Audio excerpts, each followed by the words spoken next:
بسم اللہ الرحمن الرحیم۔ رسول اللہ صلی اللہ علیہ وآلہ وسلم کے پیارے چچا ابو الفضل حضرت عباس رضی اللہ عنہ رات کے اندھیرے کا فائدہ اٹھاتے ہوئے صحابہ کرام کی نظروں سے بچتے بچاتے اسلام کے سب سے بڑے دشمن ابو سفیان کو ساتھ لیے حضور کے خیمے کی طرف بڑھ رہے تھے۔ قدم قدم پر صحابہ کرام حضرت عباس سے سوال کرتے، یہ آپ کے ساتھ کون ہے؟ لیکن پھر رسول اللہ کا اونٹ اور حضرت عباس کو دیکھ کر سوال کے جواب پر اصرار نہ کرتے اور ایک طرف ہٹ جاتے۔ حضرت عباس ابو سفیان کو لوگوں کی نظروں سے بچاتے ہوئے آگے بڑھتے رہے، لیکن جب وہ امیر المومنین حضرت عمر فاروق کے خیمے کے سامنے سے گزرے تو انہوں نے ابو سفیان کو پہچان لیا اور جوش و غضب میں بے تاب ہو کر چلائے، او دشمن خدا! خدا کا شکر ہے اس نے بلا کسی عہد و پیمان اور ذمہ داری کے تجھ پر قابو دے دیا۔ ابو سفیان چونکہ حضرت عباس کے ساتھ تھے تو حضرت عمر کچھ نہ کہہ سکے، بلکہ سیدھا حضور کی خدمت میں حاضر ہو گئے۔ حضرت عباس بھی ابو سفیان کو لے کر حضور کی خدمت میں پہنچ چکے تھے۔ حضرت عمر وہاں عرض کرنے لگے، یا رسول اللہ، یہ رہا ابو سفیان، خدا نے اس کو بغیر کسی عہد و پیمان کے ہمارے حوالے کر دیا ہے، اجازت دیجیے اس دشمن خدا کی ابھی گردن اڑا دوں۔ حضرت عباس عرض کرنے لگے، یا نبی اللہ، میں نے ابو سفیان کو پناہ دے دی ہے۔ یہ منظر دیکھ کر ابو سفیان سر پکڑ کر بیٹھ گئے۔ حضرت عمر برابر ابو سفیان کے قتل پر مصر تھے۔ ان کا اصرار دیکھ کر حضرت عباس نے فرمایا، اے عمر، اگر تمہارے قبیلے کا کوئی شخص ہوتا تو تم ہرگز اتنا اصرار نہ کرتے، لیکن تم کو بنی عبد مناف کی کیا پرواہ؟ حضرت عمر نے اس طنز کے جواب میں کہا، اے عباس، خدا کی قسم، مجھے آپ کے اسلام لانے کی اتنی خوشی ہوئی ہے کہ اپنے باپ کے اسلام لانے سے نہ ہوتی۔ حضور نے حضرت عباس کو حکم فرمایا، اس وقت ابو سفیان کو اپنے پاس لے جا کر سلائیں، صبح فیصلہ کریں گے۔ اس حکم پر حضرت عباس ابو سفیان کو ساتھ لے گئے اور رات بھر اپنے پاس رکھا۔ صبح حسب ہدایت بارگاہ نبوی میں لے کر حاضر ہو گئے۔ اس وقت اسلام اور مسلمانوں کا سب سے بڑا دشمن رسول اللہ کے خون کا پیاسا، جس نے اللہ کے نبی کی تحقیر و تذلیل اور جان لینے تک میں کوئی تامل نہ کیا تھا، مسلمانوں کو طرح طرح کی اذیتیں دی تھیں، اسلام کے استحصال میں کوئی دقیقہ اٹھا نہ رکھا تھا، بے کس و لاچار اور بے حامی و مددگار بارگاہ رسالت میں حاضر تھا، اور حضور کے دامن عفو و کرم کے علاوہ دنیا میں اس کے لیے کوئی جائے پناہ نہ تھی۔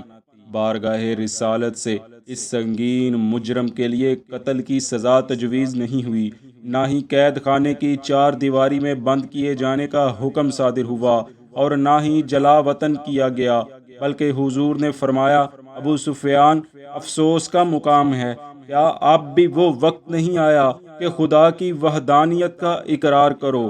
وہ عرض کرنے لگے، میرے ماں باپ آپ پر فدا ہوں، آپ کتنے بڑے شریف اور کتنے بڑے صلہ رحم کرنے والے ہیں، خدا کی قسم، اگر خدا کے سوا کوئی اور معبود ہوتا تو آج میرے کام آتا۔ حضور نے پھر ارشاد فرمایا، ابو سفیان، تمہاری حالت قابل افسوس ہے، کیا اب بھی وہ وقت نہیں آیا کہ تم مجھے خدا کا رسول مانو؟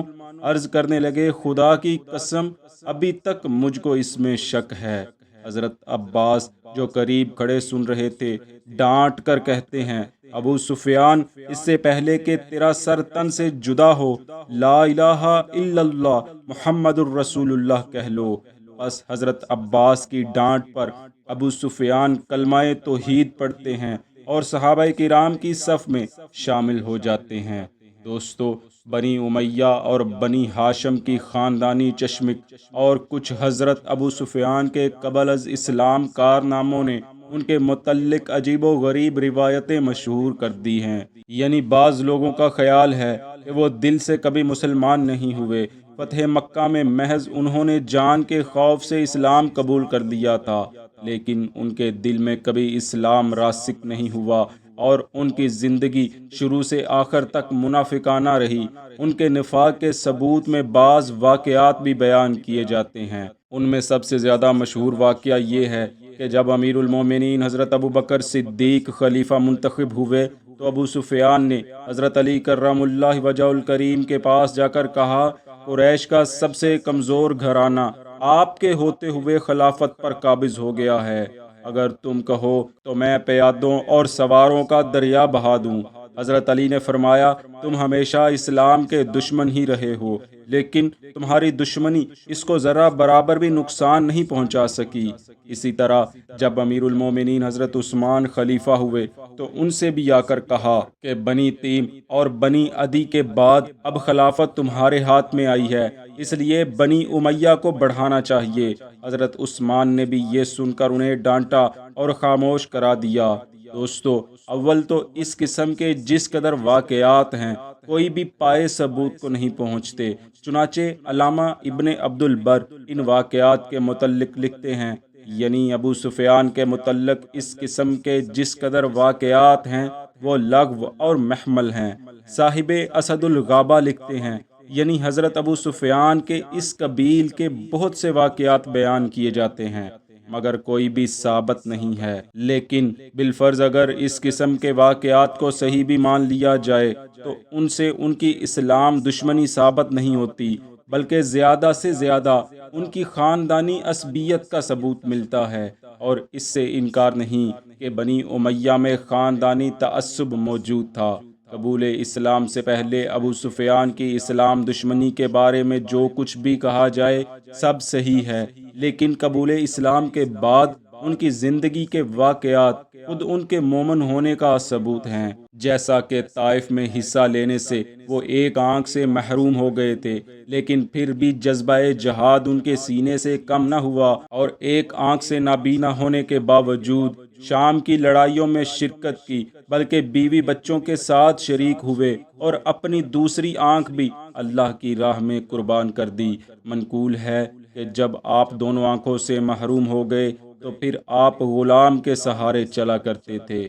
آپ نے امیر المومنین حضرت عثمان رضی اللہ عنہ کے دور خلافت میں 31 ہجری سے 34 ہجری میں کسی سال میں وفات پائی۔